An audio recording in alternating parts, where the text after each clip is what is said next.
What's going on, YouTube? Technician Troy again. First and foremost, thank you. I got to 500 subscribers. You all put me over the top. I greatly appreciate it. You're gonna get to see a lot of footage from Sykeston, Missouri while we're at the No Name Nationals. I made it, I'm going to No Name, and you're gonna love it. Second of all, I'm not in the garage right now. I actually decided to come back over to see about that big block job with Chris from Gorham Works. So we're gonna walk in here, we're gonna check it out, see what he's got going on. Let's see what he's got. Chris, where you at? Oh, there he is. What's going on, man? So we're gonna stab this motor and trans in off today? Oh yes. Nice. Well, what have you done since we've been apart? What have you done? So since the last time we hung out, we have a frame brace in. We've got new core support bushings.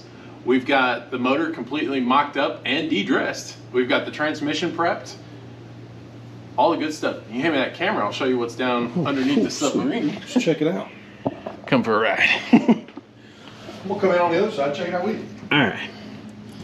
I'll walk you through kind of what had to happen down here. We had to do some surgery. Oh man, check that out. The cross brace that went on behind the cab here, where pretty much usually there's arms and things like that for the suspension to bolt in off of, we had to remove the stock one. We had to remove the transmission cross member. And what we put instead is this HPI frame brace. And what it does is it boxes the frame. And then also this entire torque box for this truck, there's a reason we're putting some strengthening in here. We'll show that later in the best way. So this takes in and gives you rigidity in the frame because it boxes it in. Mm-hmm. It also gives you places for future upgrades in the suspension. Is that correct? Correct. And behind it, if we wanted to go to like, there's a trailing arm style suspension and coilovers that QA1 makes. If I ever wanted to say goodbye to my Leafs and Caltracs that I love so much since I put them on, I have the option of changing that out along with the axle. But if I ever blow up that 12 bolt and we go to a 9-inch, that might be an option. If we blow up that 12 bolt, we're doing some work. I like it. So you said you had to remove some bracing, obviously, and you had to remove the cross member. Mm-hmm. So what provisions do they make with the frame stiffener for the new trans mount, the new trans mount, essentially? The new trans mount, instead of it being a brace, you have this bracket that you can slide back and forth so it can accommodate everything from the T56 to the 4L80 to the Turbo 400s that I have. And also, later on, if I ever wanted to put a gear vendors in here, there's plenty of room and real estate back here for all of that. Okay. Very cool, very cool. Well, let's get back up top then and check out a couple of other things that I'm loving about the truck, and we'll start stabbing some parts in. On the other side of the garage. So you showed me this, and I want to show you guys this, and I love this option. So this being a very big, hefty truck, and it's very modernized when people want to go with, you know, your LS swaps or your LSA or, you know, anything like that. God forbid somebody put a Coyote 5.0 in that. No, God! No, God, please, no! No! No! No! What they did, so you've got some of these engine mounts here, right? Mm-hmm. So if you've got options to where you want just to stab it in there, you can, but if you want to maybe move some weight around, some weight distribution, get your engine set back. The gentleman, what was his name? His name is Tyler with HPI. They're out of Canada. Inside the mounts, they're slotted. They're not just cut where you drop this on and it bolts in here to the K member, but they're slotted so you could maximize that engine setback, help your weight distribution. All those little edges add up. Very cool, very cool. Well, I gotta be honest, man. Gotta be honest with you guys too. I'm tired of talking. Let's get some wrenching action.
Sweet. So, Chris, what we got? We got one more bolt to tighten up? 2 more. All right, so 2 more bolts in the flex plate and the torque converter? Yup. Boy, this right here is a work of art. I'm telling you. We ain't got no stickers left. This is gonna be amazing. Yeah, we've. I don't know if y'all heard of pop. Probably not. But all of the stickers that were covering these, they popped off from the compression. And well, I'll be honest with you, Chris may have crapped himself a little bit on the first one, but after that, I was like, there it is. So we are getting there, and we're moments away, ladies and gentlemen.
All right, I'm back.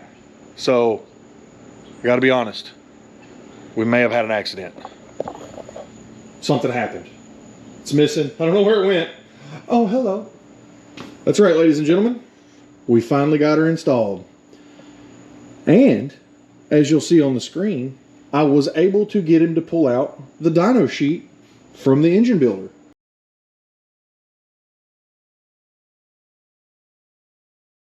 Transmission's in, engine's in, and he is a happy camper. I'll catch you guys later.